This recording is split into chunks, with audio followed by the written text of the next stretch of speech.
লিটু রে, আমি তো তোর বড় ভাই। তুই আমার সাথে এমন ব্যবহার করতে পারিস না, এটা কিন্তু তোর মোটে উচিত হচ্ছে না। এ বাড়িতে তোমার কিছু নেই, তোমাকে বলছি তো এই বাড়ি থেকে বের হয়ে যেতে। এখনই বাড়ি থেকে বের হয়ে যাও। তুমি বোকা পেয়ে আমার স্বামীর কাছ থেকে সমস্ত সম্পত্তি লিখে নিয়েছো, এখন আমাদের বাড়ি থেকেও বের করে দিচ্ছ।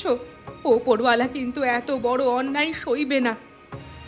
আমরা জোরপূর্বক কিছুই লিখে নিইনি। তোমার স্বামী আমার স্বামীর কাছ থেকে টাকা নিয়েছে, সেজন্যই আমরা জমি লিখে নিয়েছি। সামান্য ওই কটা টাকার জন্য পুরো জমি লিখে নিয়েছো? এটা কেমন কথা? তোমাদের তো বলেছি সেই টাকাটা দিয়ে দিতে, সে টাকা দিতে পারোনি। এখন তো জমি আমাদের, এখন এখান থেকে বেরিয়ে পড়ো তো দেখি।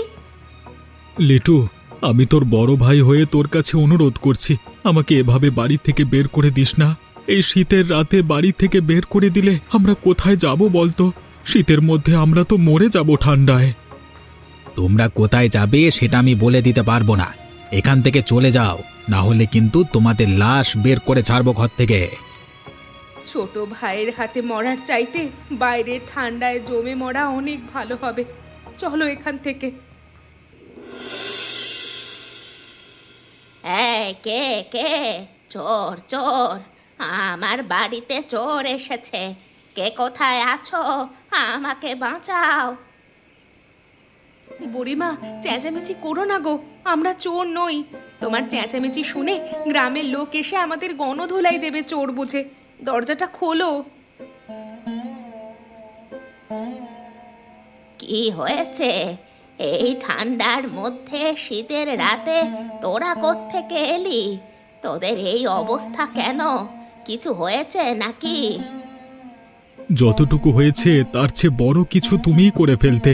যেভাবে চেঁচিয়ে উঠেছিলে, গ্রামবাসী সবাই চলে আসতো, আমাদের উত্তম মধ্যম দিত।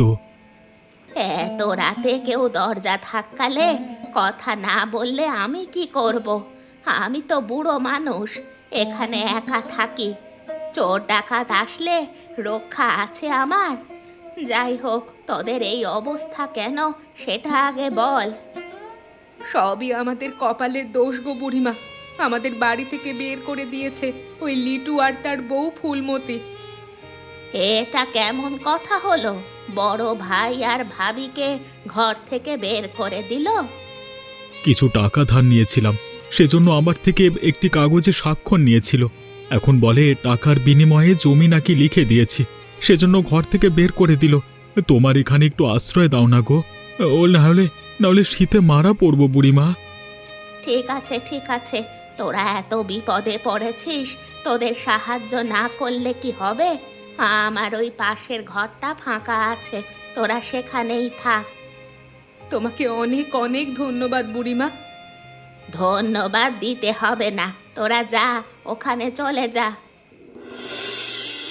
কি গো বুড়িমা, কি খবর তোমার? আজকাল তো আমাদের ওদিকে আর আসোই না, দেখাই যাচ্ছে না তোমাকে। তোদের মতো মানুষের সাথে এখন আর কথা বলতে ইচ্ছে করে না, সেজন্যই যাই না। এটা আবার কেমন কথা বললে বুড়িমা? আমরা আবার তোমাকে কি করলাম এত কঠিন কথা বললে? যারা নিজেদের কাছের মানুষদেরই ঘর থেকে বের করে দিতে পারে, কিছু টাকার জন্য জমি লিখে নিতে পারে, সেসব মানুষ আর যাই হোক ভালো মানুষ হবে না। সেজন্য এখন থেকে খারাপ মানুষদের কাছে যাচ্ছি না, ভালো মানুষের সাথে থাকার চেষ্টা করছি। তোমাকে নিশ্চয়ই কেউ উল্টোপাল্টা কথা বুঝিয়েছে, সেজন্যই তুমি এমন ব্যবহার করছো। মানুষ মিথ্যে বললে তুমি সেসব কেন বিশ্বাস করো বুড়িমা? আমরা কাউকে বাড়ি থেকে বের করে দিইনি, ওরা নিজেরাই এই গ্রাম ছেড়ে চলে গেছে। অনেক মানুষ ওদের কাছে টাকা পেত। তোরা যে সত্যি কথা বলছিস না, তোরা যে আসলে মিথ্যে কথা বলছিস, সেটা এখন আমি আরো ভালোভাবে প্রমাণ পেলাম। কিভাবে প্রমাণ পেলে? তোরা ফজলু ও ময়নাকে বের করে দিয়েছিস, তোরা বলছিস গ্রামের অনেক মানুষজন নাকি টাকা পেত, সেজন্য তারা পালিয়ে গেছে, কিন্তু এটা আসলে মিথ্যে কথা। আমি নিজেই তো ওদের আশ্রয় দিয়েছি, ওরা তো আমার বাড়িতেই আছে। কি বলছো তুমি? ওদের আশ্রয় দিয়েছো তোমার বাড়িতে? হ্যাঁ হ্যাঁ দিয়েছি, আমি ওদের সাহায্য করেছি, তাতে কি? আচ্ছা ঠিক আছে, ভালো করেছো। তাতে কি হয়েছে সেটা তোমাকে পরে বোঝাচ্ছি।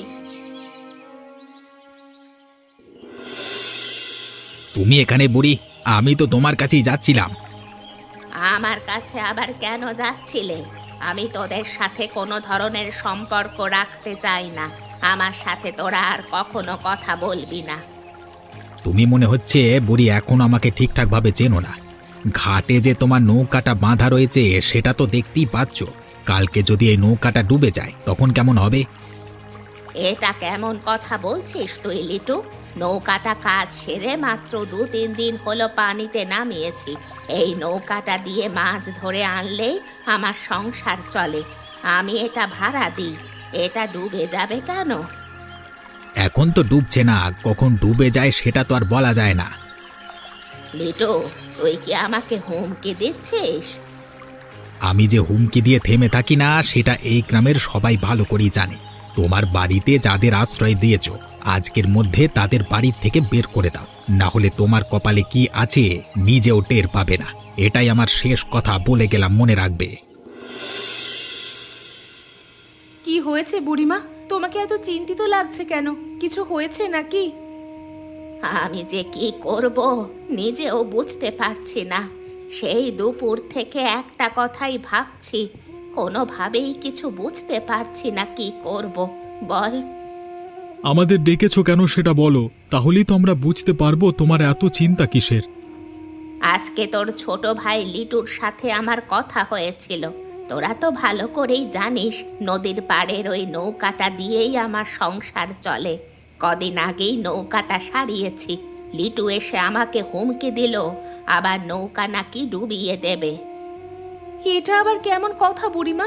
লিটু তোমার নৌকা ডুবিয়ে দেবে কেন? লিটুর সাথে তোমার শত্রুতা কিসের? তুমি কি করেছিলে লিটুর সাথে? আমার সাথে লিটুর কোনো ধরনের শত্রুতা নেই। লিটুকে আমি কিচ্ছু করিনি। তাহলে লিটু এমন করে বলছে কেন তোমার কাছে সেটা জিজ্ঞেস করনি? জিজ্ঞেস তো আমি অবশ্যই করেছি। তোদের এ বাড়িতে আশ্রয় দিয়েছি সেজন্য ক্ষেপে গেছে। তোদের যদি এ বাড়ি থেকে বের করে না দেই তাহলে লিটু আমার নৌকা ডুবিয়ে দেবে। এখন আমার তো কিছুই করার নেই। আমি কি করব বল তোরা? বুড়িমা, তোমায় এত চিন্তা করতে হবে না। আমাদের জন্য তোমার কোনো ক্ষতি হয়ে যাবে সেটা আমরা চাই না। সকাল হলেই আমরা চলে যাব, তুমি কোনো চিন্তা করো না। কি গো, তুমি এসে এখানে বসলে কেন? রাত হওয়ার আগে থাকার যে একটা ব্যবস্থা করতে হবে। অনেক পথই তো হাঁটলাম, কোনো জায়গাতেও থাকবার জন্য এক টুকরো জায়গা পেলাম না। শীতের দিনে এইভাবে বাইরে তো থাকা যাবে না। দেখো, এ বটগাছটা কত বড়। আমরা চাইলে এখানে আমাদের বাড়ি তৈরি করতে পারি। এসব কি বলছো তুমি? দিনের বেলাও মানুষ এখানে ভয়ে আসে না, আমরা কিনা এখানে বাড়ি তৈরি করব? এখানে মানুষ আসে না, সেই জন্যই তো সবচেয়ে ভালো। লিটু জানতেও পারবে না আমরা এখানে আছি। লিটু যদি জানতে পারে আমরা অন্য কোথাও আশ্রয় নিয়েছি তাহলে নিশ্চয়ই সেখান থেকেও আমাদের তাড়িয়ে দেবে। সেজন্য আমরা এই দূরে এসে এই বটগাছের নিচে আমাদের ঘর তৈরি করব। বটগাছটা কত বড়, দুপাশ দিয়ে বেড়া দিতে হবে না। বাতাস এমনিতেই বটগাছে আটকে থাকবে। শীতের দিনে মনে হচ্ছে কষ্ট কম হবে এখানে। তুমি যে বুদ্ধিটা দিয়েছো একদম খারাপ নয়, বুদ্ধিটা ভালো আছে। আমি কখনো খারাপ বুদ্ধি দিই নাকি? আমার বুদ্ধি সবসময় ভালো থাকে। এতই বুদ্ধি যে নিজের সম্পত্তি ছোট ভাইকে সব লিখে দিয়েছো। একই কথা বলে আর কত কথা শোনাবে? এখন একটু বাদ দাও না, আসো ঘর তৈরির কাজে লেগে পড়ি দুজন। চলো চলো, কাজ শুরু করে দেই। তোকে এত করে বললাম এই রাস্তাটা ভালো না, এখান দিয়ে যাওয়ার কোনো দরকার নেই, তাও আমার কোনো ধরনের কথাই শুনলি না। আগে সবার মুখে শুনে এসেছি রাস্তাটা ভালো না, আজকে সেজন্য নিজেরাই আসলাম, দেখি রাস্তাটার কি হয়েছে। আসবি তুই একা আসতিস, আমাকে আনলি কেন? আমি কি তোকে জোর করে এনেছিলাম নাকি? তোকে তো বললাম তুই অন্য পথ দিয়ে যা, তুই আমার সাথে আসলি কেন? তুই ভালো করেই জানিস একা আমি রাতে হাঁটতে ভয় পাই। তুই যেখান দিয়ে যাবি আমি তোর পেছনে পেছনে সেখানেই যাব, ঠিক আছে? সেজন্য তুই এই পথ বেছে নিয়েছিস। তাহলে এখানে আবার আমার দোষ কোত্থেকে আসলো সেটা বল। দোষের কথা নয়, আমার ভীষণ ভয় করছে রে। চল এখন আমরা ফিরে যাই, অন্য রাস্তা দিয়ে বাড়ি ফিরি। শুধু যে এজন্য এখানে এসেছি এমনটা নয়, অন্য পথ দিয়ে বাড়ি যেতে দ্বিগুণ সময় লাগে। আজকে এমনিতেই দেরি হয়ে গেছে, সেজন্য তাড়াতাড়ি ফেরবার জন্য এখান দিয়ে এসেছি। আরে লালন, চেয়ে দেখ এই বট গাছের ওখান দিয়ে কিভাবে ধোঁয়া উঠছে আকাশের দিকে। হ্যাঁ, নিশ্চয়ই বট গাছের ওখানে কোনো শয়তান কিছু রান্না করছে। মানুষের মগজ রান্না করছে কিনা কে জানে। আমার পাগুলো কাঁপছে রে। তুই তো ঠিক কথাই বলেছিস, এখন তো আমারও ভয় করছে। পালা রে দুলাল, পালা। কি হয়েছে কি? আজকে দেখছি গ্রামের সবাই এখানে মজা জমিয়েছ। দুলাল এবং লালন কি এমন গুরুত্বপূর্ণ কথা বলছে? তোমরা সবাই মনোযোগ দিয়ে শুনছো? আমরা এমন কথা বলছি যেটা শুনলে তোমার গায়ের সমস্ত লোম দাঁড়িয়ে যাবে। কি বলছো কি? এমনটা হয়েছে কি যেটা শুনলে আমার সমস্ত লোম দাঁড়িয়ে যাবে? এই গত রাতে আমরা সেই পুরনো বটতলা রাস্তাটা দিয়ে ফিরছিলাম কাজ শেষ করে। হঠাৎ সেখানে আসতেই কেমন যেন গন্ধ পেলাম, নানান রকমের আওয়াজ হচ্ছিল। আমরা সামনে এগোতে দেখি বট গাছের আগা দিয়ে ধোঁয়া বের হচ্ছে।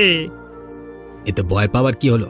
শীতের দিন বট গাছ দিয়ে ধোঁয়া বের হতেই পারে, তাতে ভয় পাওয়ার কি আছে?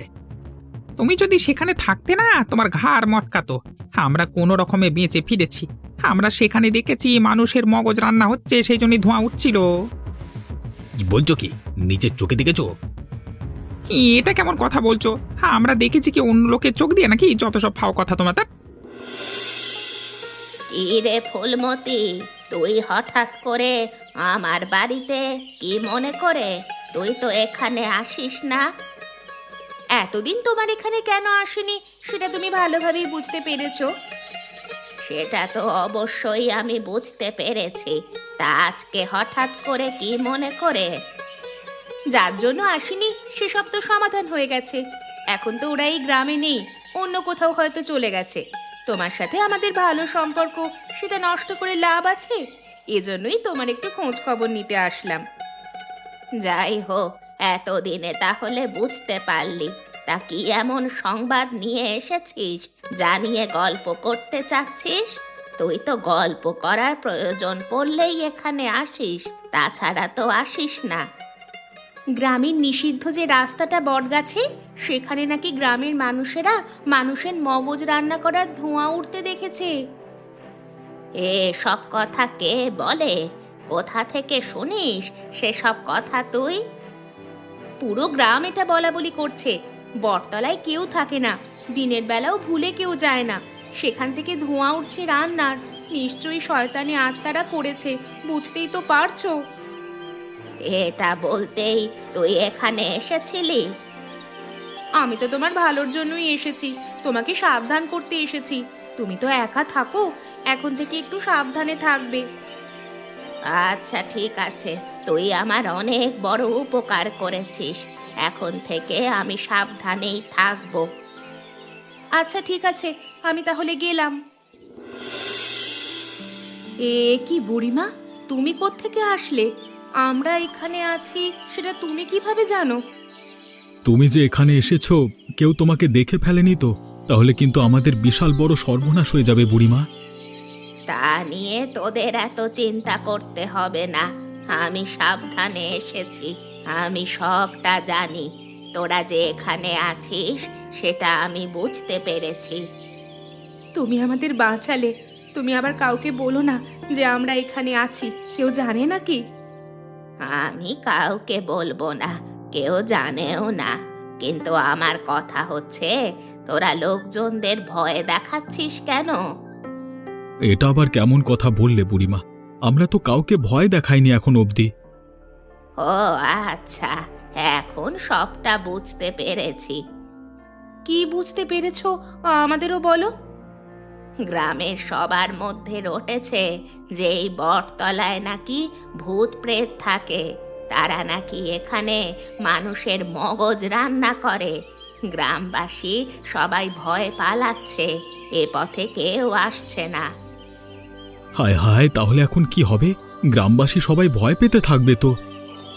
গ্রামবাসীরা কার কি হোক সেটা তোদের দেখার বিষয় নয়।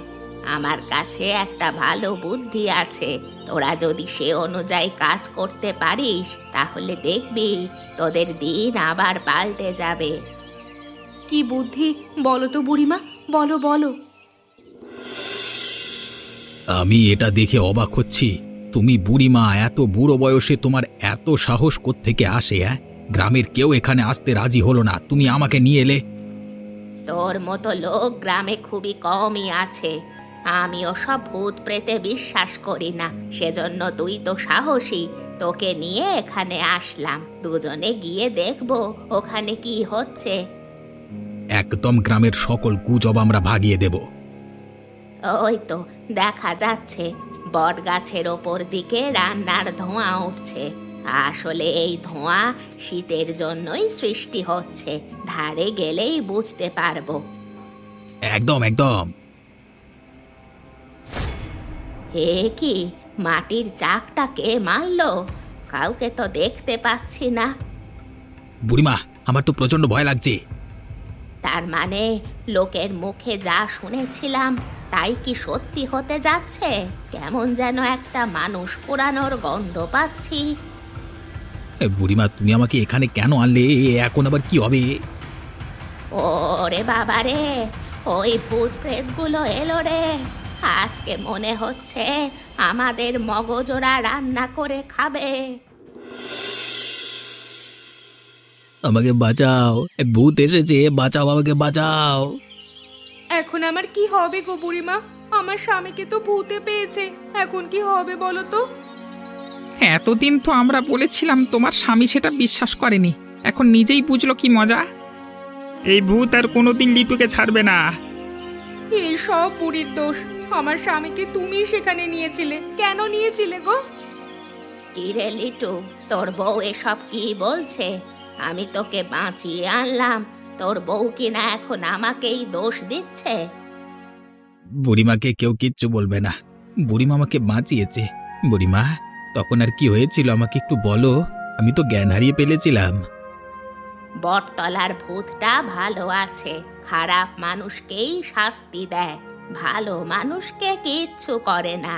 তুই অজ্ঞান হওয়ার পর আমি শব্দ শুনতে পেলাম, তুই নাকি তোর ভাইকে ঠকিয়ে সমস্ত সম্পত্তি নিয়েছিস, সেজন্য ওই ভূত ক্ষেপে আছে। তুই যদি তোর এই ভুল শুধরে নিস তাহলে ভূত তোকে ছেড়ে চলে যাবে, না হলে সব সময় তোর সাথেই থাকবে। আমার ভাইরা কোথায়? কিছুই তো আমি তা জানি না বুড়িমা, এখন কোত্থেকে তাদের পাবো? তোমার কাছে নিশ্চয়ই তাদের সন্ধান আছে। আমি জানি, যেভাবেই হোক তাদের আনার ব্যবস্থা করো তুমি, আমি আমার ভুল শুধরে নিতে চাই। এত করে যেহেতু বলছিস, আমি খোঁজ করে দেখি তোর ভাই আর তার বউকে খুঁজে পাওয়া যায় কিনা, পেলে নিয়ে আসবো। তুই ভুল করেও বাইরে যাবি না, তোকে কিন্তু তুলে নিয়ে যাবে। আচ্ছা আচ্ছা, ঠিক আছে বুড়িমা, ঠিক আছে।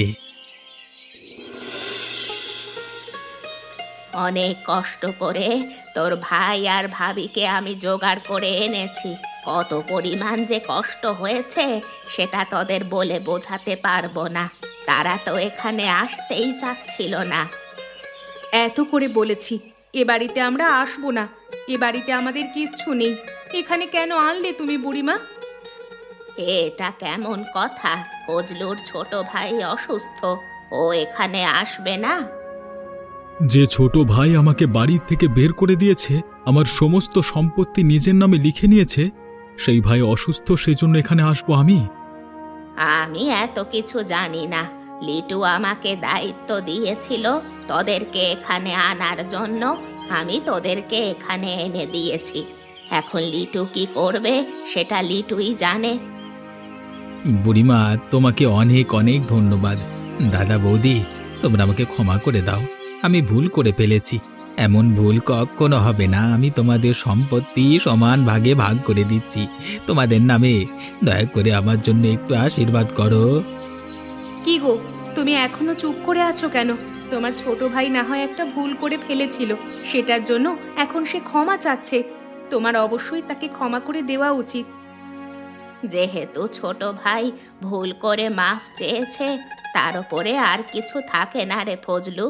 তুই যদি এখন তোর ছোট ভাইকে ক্ষমা করে না দিস তাহলে গ্রামবাসীরা সবাই এতে কষ্ট পাবে। তোর ছোট ভাইয়ের তরফ থেকে আমরাও ক্ষমা চাচ্ছি। ওকে তুই ক্ষমা করে দে, আর সমস্ত সম্পত্তি এখনই তোর নামে আবার ফিরিয়ে দিবে ও। কিরে লিটু, দিবি নে? দেবো দেবো, যা লাগবে সব দিয়ে দেবো, কোনো সমস্যা নেই। কিরে লিটু, এখন আর তোর কোনো ধরনের সমস্যা হচ্ছে না তো? না না বুড়িমা, এখন আমার আর কোনো ধরনের সমস্যা হচ্ছে না। দাদা আমাকে মাফ করে দিয়েছে, সেজন্যই ভূতটাও আমার কাছ থেকে চলে গেছে। আর কখনো ভুলেও কিন্তু তুই সেই বট গাছের দিকে যাবি না, ওখানে যাওয়া তোর কিন্তু নিষেধ। না না না না, কোনোভাবেই আমি ওখানে যাব না। বাড়িতে একটু কাজ আছে, আমি বাড়িতে যাই, তোমরা গল্প করো। বুড়িমা, তুমি এত বড় একটা বুদ্ধি কিভাবে করলে? আমি নিজেও তো বুঝতে পারছি না কিভাবে কি করলে তুমি। আমার বুদ্ধি দিয়ে আমি তেমন কিছুই করি না। আগে সম্পূর্ণটা সাজানো হয়েছিল, পরে আমি একটু বুদ্ধি খাটিয়ে এদিক ওদিক করে ফেললাম, তাতেই সমস্ত কিছুর সমাধান হয়ে গেল। তোমাকে যে কি বলে ধন্যবাদ দেব বুড়িমা, তুমি না থাকলে এই অসাধ্য আমি কখনোই সাধন করতে পারতাম না। তেমন কিছু নয়, তুই যে একজন ভালো মানুষ, সেজন্যই আমি তোকে সাহায্য করার চেষ্টা করেছি। তোর জায়গায় অন্য কোনো খারাপ মানুষ হলে নিশ্চয়ই আমি তাকে কোনো ধরনের সহযোগিতাই করতাম না। লিটু আসল সত্যটা যখন জানতে পারবে, নিশ্চয়ই তোমার অনেক বিপদ হবে। আমরা না চাইলে আসল সত্যিটা কোনোভাবেই জানা যাবে না। কিন্তু গ্রামের মানুষ শুধু শুধু ওই বটগাছটার নিচে যেতেই বা ভয় পাবে, সেটা কি হবে? আমি তো সেটাই চাই। আগে দেখতাম ছেলে পেলে ওখানে গিয়ে মাদক সেবন করত, এখন ভয়ের জন্য ওখানে কেউই যাচ্ছে না। এটাই সবচেয়ে ভালো হয়েছে। অনেকক্ষণ কথা বললাম, চলো বাড়ির দিকে যাই। চল চল। আপনারা যদি এত সুন্দর সুন্দর গল্প আরো দেখতে চান, তাহলে অবশ্যই আমাদের চ্যানেলকে সাবস্ক্রাইব করে বেল আইকনে ক্লিক করবেন। ধন্যবাদ।